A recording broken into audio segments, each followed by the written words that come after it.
I was a Navy vet, got into cybersecurity, but my biggest battle was with my girlfriend's brother. As you knew it. Before diving into this, let me give you a bit of background on myself. And just to address it up front, I'll be intentionally vague about certain details. If you've ever worked in cybersecurity or for the government, you'll understand why discretion is necessary. I finished high school in the late 2000s. College wasn't the right fit for me, though I gave it a shot. Since I had already planned to enlist after earning an associate's degree, I went ahead with that decision. I joined the Navy and, during basic training, qualified for the Special Warfare Training Block. From there, I began SEAL training, but let's be real, that program is no joke, and I didn't make it through. Instead, I transitioned into SWCC, becoming what's often referred to as a dirty boat guy. SWCC operators are the ones you see in action movies, arriving at the last second in fast boats, unloading heavy firepower to extract troops from dangerous situations. Sometimes, they work alongside helicopter crews or even operate the helos themselves. More often, though, they're patrolling rivers in Iraq, hoping for something, anything, to break up the routine. That might sound exciting, but in reality, it wasn't as thrilling as it seems. While I became highly skilled in small watercraft, diving, and some aircrew operations, I didn't get to experience the high-adrenaline SEAL missions. There are things I did while working alongside SEAL teams, but I'm not at liberty to discuss them. No breaching, no door kicking, none of the classic team action.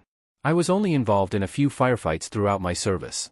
Quick side note, a lot of so-called Special Forces operators you see on YouTube are just ex-team or group guys who exaggerate their experiences.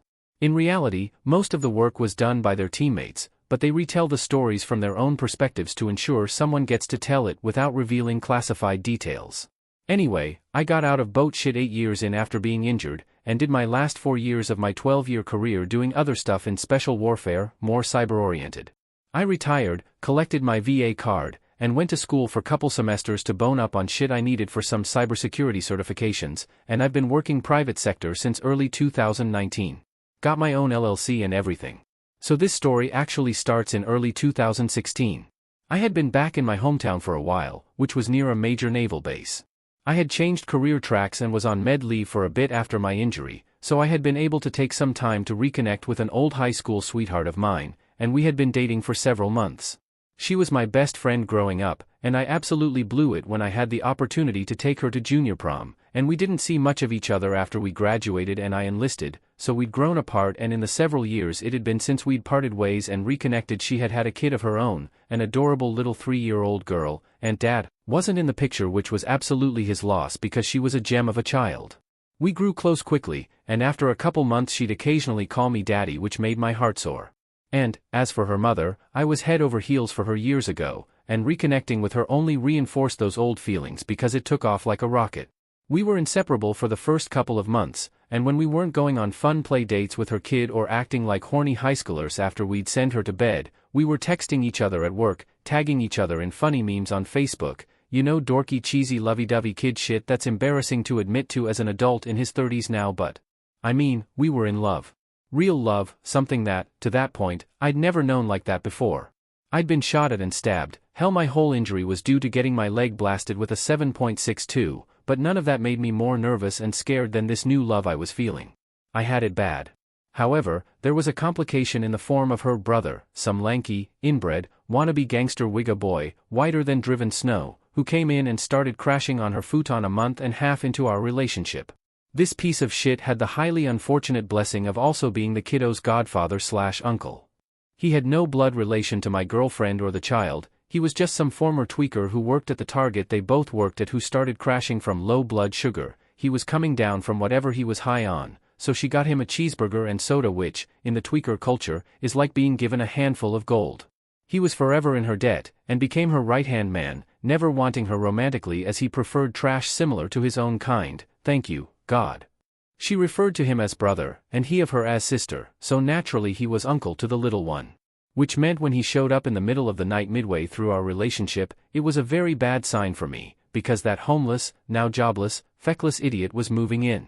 Our so-called friendship had a pretty terrible start, specifically, with me pointing a .45 in his face, wondering why a grown man was in my girlfriend's apartment while we were in bed. I had heard something moving around, and I wasn't about to take chances. Side note for any concerned citizens, the kid was sleeping between us, and there were no pets in the apartment. So whatever was making noise out there wasn't in the room, and no one else was supposed to be there. Considering the recent break-ins in her complex, you can probably understand why I was armed.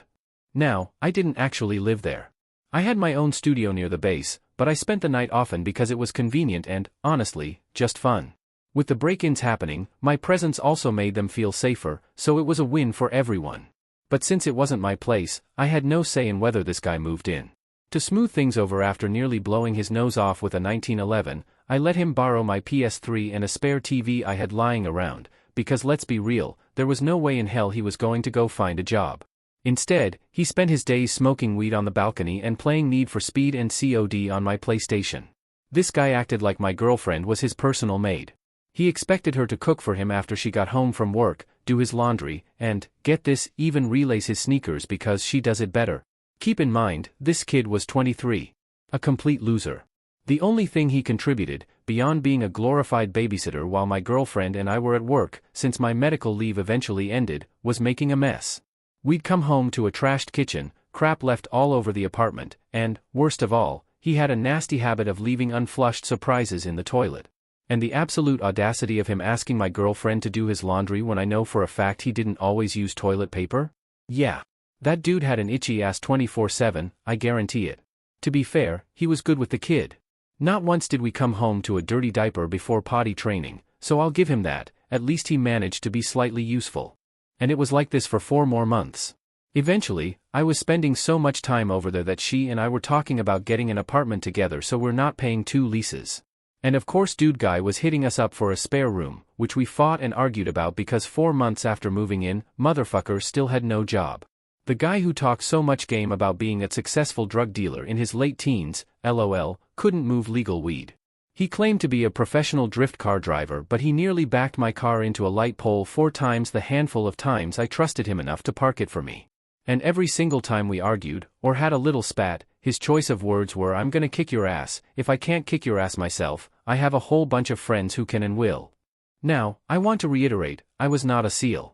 I did not go through the rigorous combat training the Navy teaches special warfare operators and team guys. I learned some, enough to qualify you for special warfare. But what SEALs go through in BUD/S and their supplemental training schools, their individual specialty schools, and whatever clandestine shit the agencies and JSOC have them doing nowadays, was completely missed on my career track. We drive boats, we fly in choppers, we jump out of planes, sometimes we do a mission with a SEAL team, but most of the time it's a partner force op or some kind of escort op in some territorial waterway we're not supposed to be in. Maybe we're pulling a few divers out of the murk and not talking about it the rest of the way to extract because it's one of those missions. There's a reason SEALs are also called frogmen. I was also injured. I could walk on both legs by this point, but if my painters weren't working well enough or if the weather was bad, there were days I couldn't stand up straight without leaning on something. But the rest of my body was still in decent shape. I'd trained Brazilian Jiu-Jitsu in the fleet. I practiced Cali and Silat with some Filipino guys I'd met on base. They are why I love Lumpia so much. I picked up different shooting stances like center axis relock. I went to CQB shooting courses thanks to my Navy career. I wasn't Rambo, but I wasn't a fucking slouch, either. And I could kill this fucker with my bare hands, number 1911 necessary. But I loved his sister. I wanted to marry her and adopt her child, so I bit my tongue whenever he lashed out at me. Weeks passed, and every so often, he'd snap at me over something ridiculous. Eventually, I'd had enough. One night, as I was heading home, I decided to take my PS3 and TV with me. Oh, he loved that. He dramatically declared that I was banned from the apartment. My girlfriend quickly shut that down, reminding him that it was her apartment, her rules, and that he needed to show some respect. Then, about a week later, came the moment everything went south. I had stayed over that night, and we were up early, she had work, and I had to be on base. We got the kiddo ready, strapped her into her car seat, and just as I was buckling her in, I realized I had left my wallet inside. So, I ran back up to grab it. As I was heading for the door, Assfuck McGee decided that was the perfect moment to speak up. "You're cleaning those dishes when you get back." Now, dear audience, those dishes were from the night before, his late-night stoner mac and cheese session. And somehow, in his infinite wisdom, he had used a mixing bowl and 4 different wooden spoons just to make it. I looked at the pile of dishes. Then at him. Then back at the dishes. Then back at him. And finally, I said, "You're high. Clean them yourself, bitch. And don't ever tell me what to do again." Then, in the most dramatic painkiller-fueled about-face I could muster, I turned and walked out. I made it maybe 6 or 7 steps down the stairwell when I heard the apartment door fly open behind me. I turned just in time to see him charging at me, both hands out, and the next thing I knew, I was tumbling down the stairs. I landed hard on my back, the impact knocking the wind out of me. My head smacked against the concrete deck, my leg erupted in fresh pain, and before I could even process it, he was on top of me. That snapped me out of my daze real quick. Through the pain, I forced myself to fight back, shoving, rolling, clawing to get on top. And the moment I did, I unleashed hell on his face. I split his lips, punched him square in the eyes and temple, and even gave his Adam's apple a solid jab for good measure. I was furious. In that moment, I honestly didn't care if I killed him. Someone was going down that day, and it sure as hell wasn't going to be me.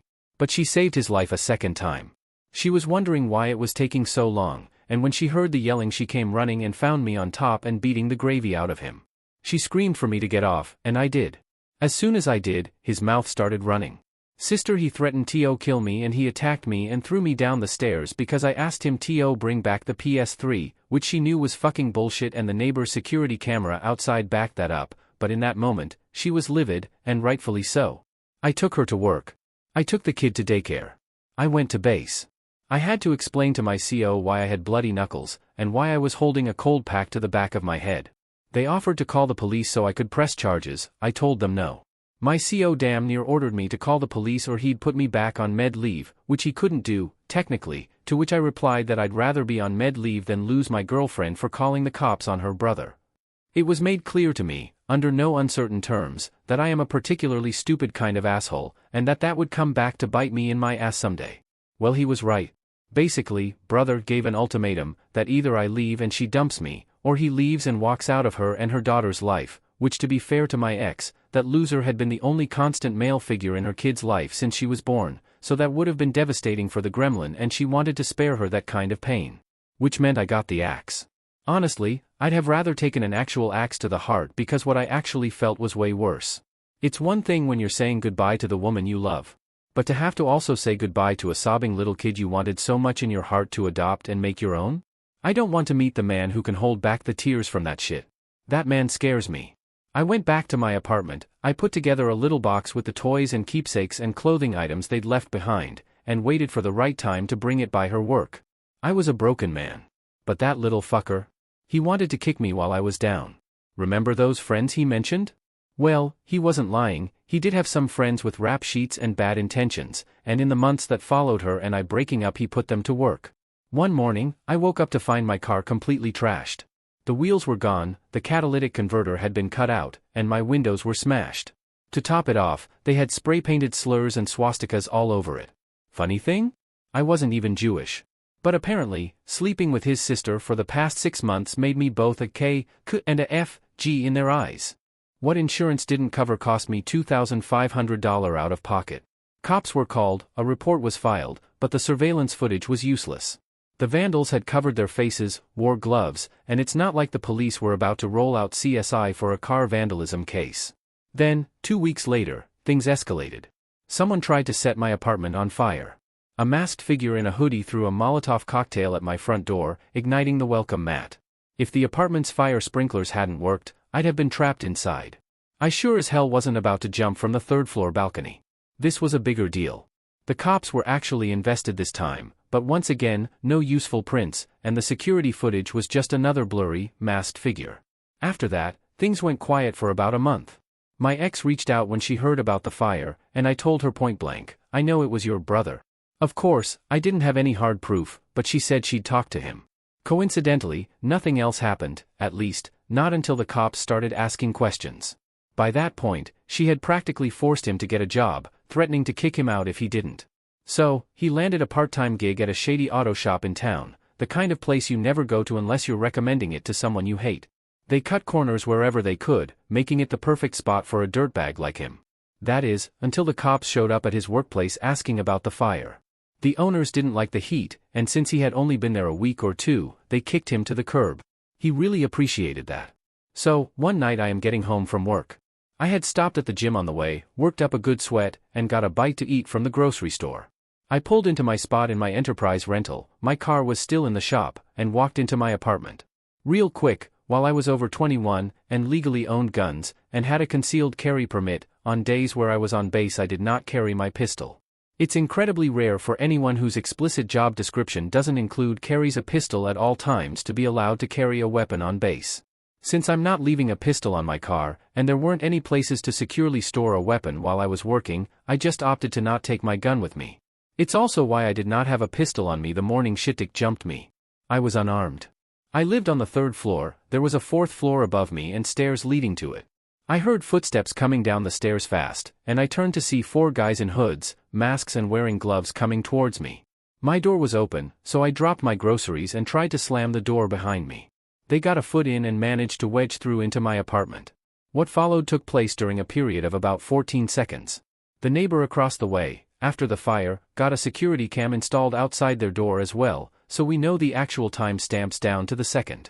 I kept a loaded pistol tucked in a closet near my front door. Irresponsible, I know, but I was younger and more naive than I am now. In the scuffle with the first guy who came through the door, I managed to reach my hand into the closet, find the gun, and push myself back and away to give us several feet of space. I remember very vividly seeing all 4 men in my doorway and hallway, the first guy I had just pushed having been bodyblocked from falling backward and was starting to come toward me a second time. I raised my pistol. This one was a SIG P226 chambered in .40 Smith & Wesson, and just as I heard one of them shout gun, I started lining up shots and pulling the trigger. There were no limb shots, no shooting to scare them, I didn't try to wing them. Body. Head. As I had trained, as I had been taught. The first guy went down, the second guy caught 2 of the through-and-throughs from the first guy before I plugged him in the forehead. The third guy stopped dead in his tracks before catching 4 center of mass, and the fourth guy was halfway out the door before I emptied the rest of my magazine into him through friend number 3 and whatever I could see and aim at. You might be thinking, OOPS. That fourth guy was running away, that's murder. You're a murderer. Well, the cops didn't see it that way, and the investigators didn't charge it that way. Because he lived. Now the first 3 recipients of my high-velocity sleeping pills didn't. The first guy's brains were all over the second guy, the second guy's brains were all over my wall. The third guy's heart and both of his lungs were demolished by my .40 SNW, he was pronounced dead on the scene. The fourth guy was my ex's brother.